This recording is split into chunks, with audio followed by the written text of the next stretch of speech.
have you considered not being online so much? And Katy Perry was like, well, then how do you know who your rivals are? She said rivals? She said rivals. What is she, Ash Ketchum? Welcome back, dear listeners. We are recording our New Year's wrap-up episode on December 1st. As we head into the holiday season and look forward to 2025, I'm reminded of a quote from one of my favorite Christmas movies.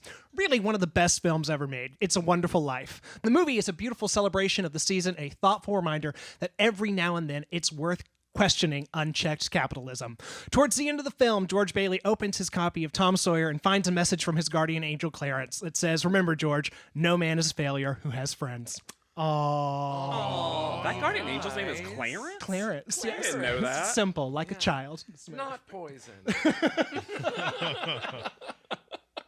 That old man beats him in that movie. Yeah. That's all I remember from it. You know? Some beautiful other moments. That's why I'm gathered today with three people I'm happy to call my friends, but instead of recapping the news, because let's be real, I'm going to be doing plenty of that over the next 4 years, I thought it'd be fun to bring in our gay text thread to life by asking us the three questions about 2024. What did you live for? What made you laugh? And what did you love in 2024? That's right. The news is going out the window, and it's just going to be live, laugh, love for the next 4.5 hours. And before we It's a link to our text threads. Wait, where am I looking? By the way? You're looking there, you're probably. looking, yes, you're Well, you guys also just looking at us. Or Yeah. look at me. I did shower for this. and then in post we'll zoom in and do all kinds of crazy things because Don't you worry. I know how to work post now. But before we dive in, let's introduce our guests and kick off this week with our first block, Chronically Online. We have JW Crump. Heyo. JW is a Southern comedian, game creator who makes original interactive content for TV, gaming, and live audiences. He's worked with networks from Sony Pictures, NBC, TBS, Vice TV, and CMT. He co-hosted Pod Lead'em, an America's Next Top Model podcast for 6 years, Yeah. which ended last Sunday. That was our last recording. I don't know when this yeah. is coming out, but So- ended super soon or slightly in the future, Yes, depending so- on when this releases. Immediately came and decided to do 3 podcasts today. So bless. Jon Foster is a producer, a musical theater nerd. He's worked with Vox Media, The Barn, Super Legit, Disney Plus, and Netflix. Most recently, he served as head writer for the Queer X Awards on Reverie. We've all heard of it.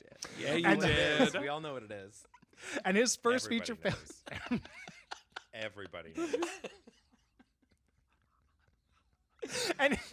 And his first feature film, Trist, is now available on Amazon Prime. When he's not working, Jonathan enjoys watching Survivor, discussing RuPaul's Drag Race, and tuning in to Let's Process This, his favorite podcast. Boo. Ding.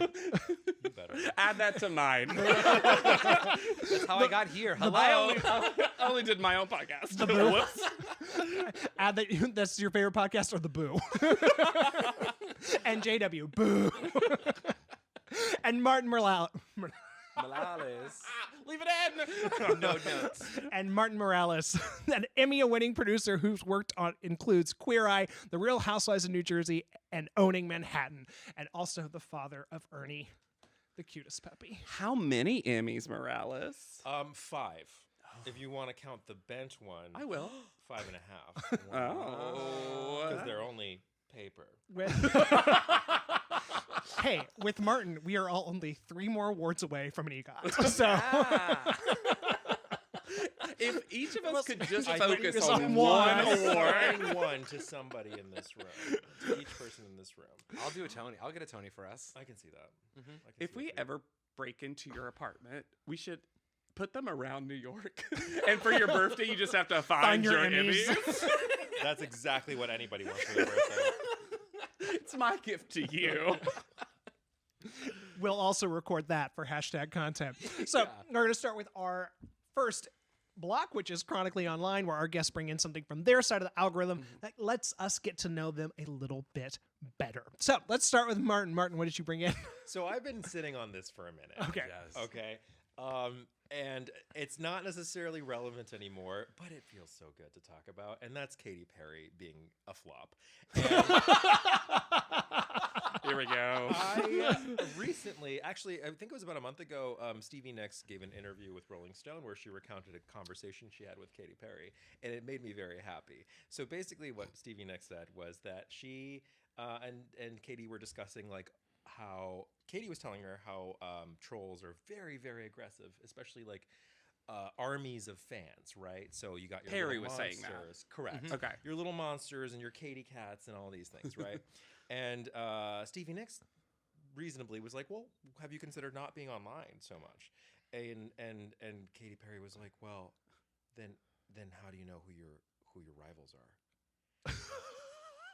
She said rivals? She said rivals. What is she, Ash Ketchum? And so Stevie Nicks was like, I don't have those. And Katy Perry was like, what? She did not compute. And it just kind of, that's first of all, that's just my algorithm, the house down. Sure. First of all. I'm training my algorithm to do very strange things. Because all of a sudden, because of that, I went down this whole Katy Perry rabbit hole. Apparently those fans do not like Lady Gaga fans, which I am one. And it's wild. Martin, iconically Lady Gaga stan. Correct. How many times did I watch the disease video today alone? Today alone? I'd say I'd give you a solid 8.5. You just had it on repeat on the subway over That's here. It is so true. I was stuck in traffic for 7 hours coming home yesterday. How many times do you think I listened to that song? So many. God.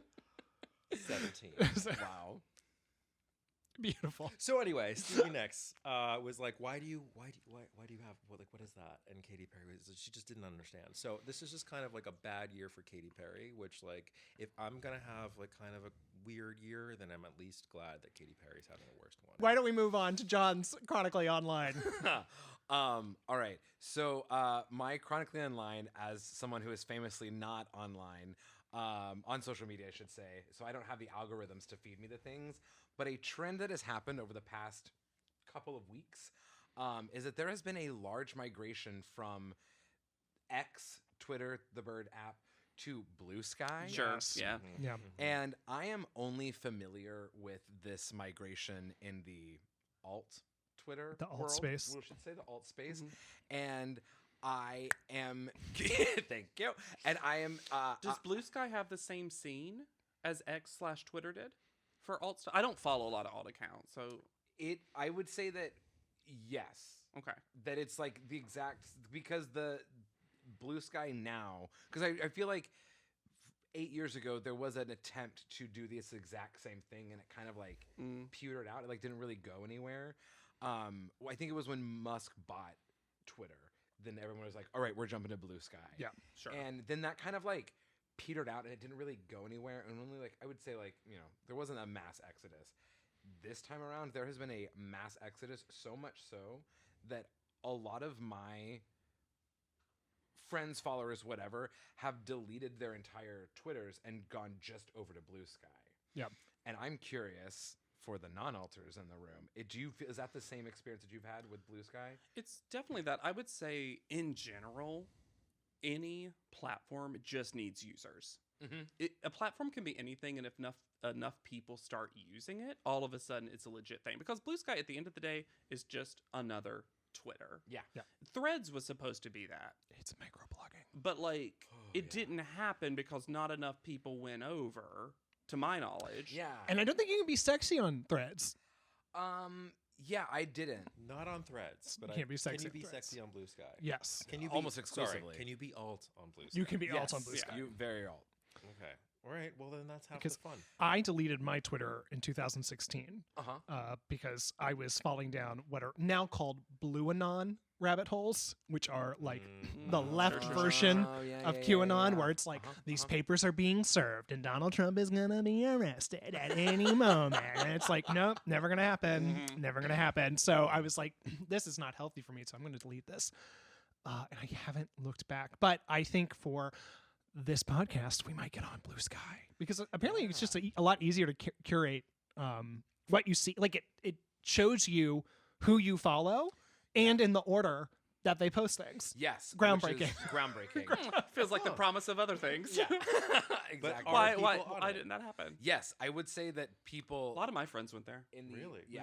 Are yeah. they using it? Yeah. Yes. Oh. Yeah. I think a lot of people miss. Sorry, I didn't mean to cut No, you off. you're- I think a lot of people miss Twitter. Like Twitter was how I got my first agent. So it Yeah. means a lot to me that it used to be a place for me where comedians could write jokes, express things, share content, etc.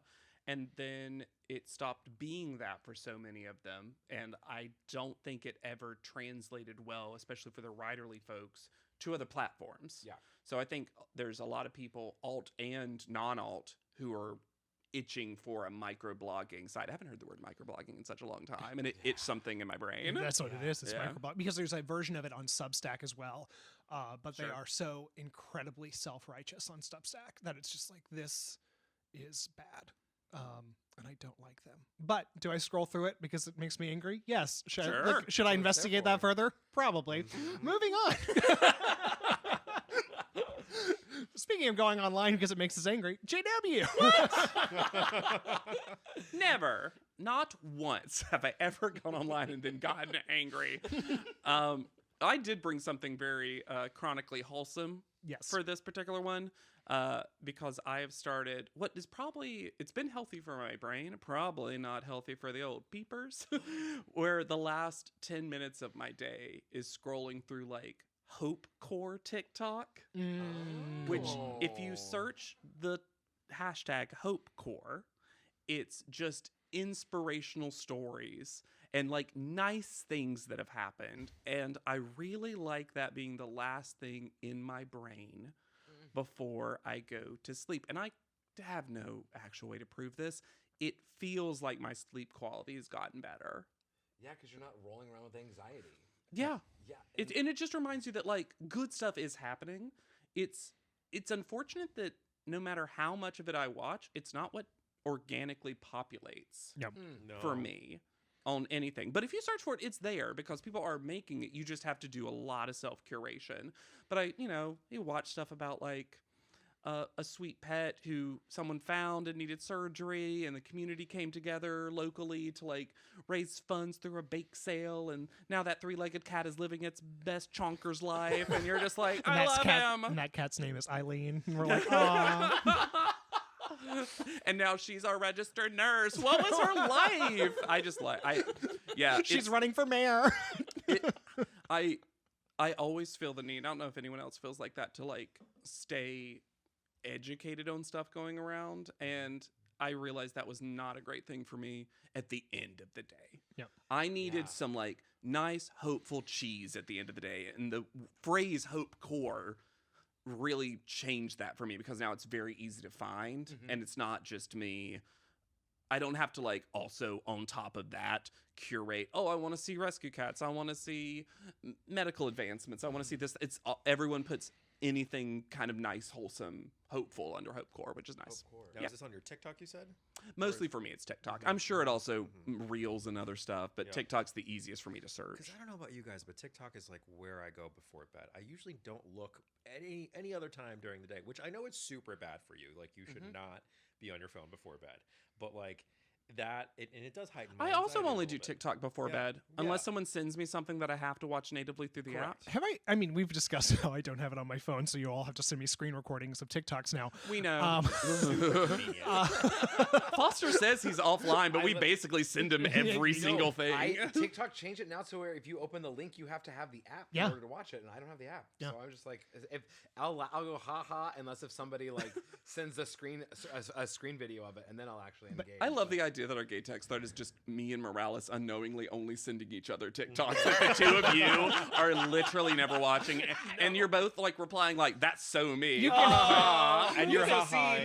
You can gather a lot from those frozen. It's like, I get the gist of what this is supposed to be. Wait, you're just ha-haing these things? Yeah, well, I'm not watching them. So How? I'm gonna send you Hopecore, and you're just gonna ha-ha Hopecore and not know what you're actually ha-haing. Wow. Oh my! I Send him probably test. will. Send him test. I I probably will will. send you a test. It's good. We're gonna get a. It's like, LOL. This is about a dog with cancer, John. It's like I feel seen. He Wonderful. doesn't survive. He doesn't survive. It's a 7-part series. Wolf, literally. Foster just replies, "Love Wendy." What? Icon. Not the ha-ha reply. Not the ha-ha reply.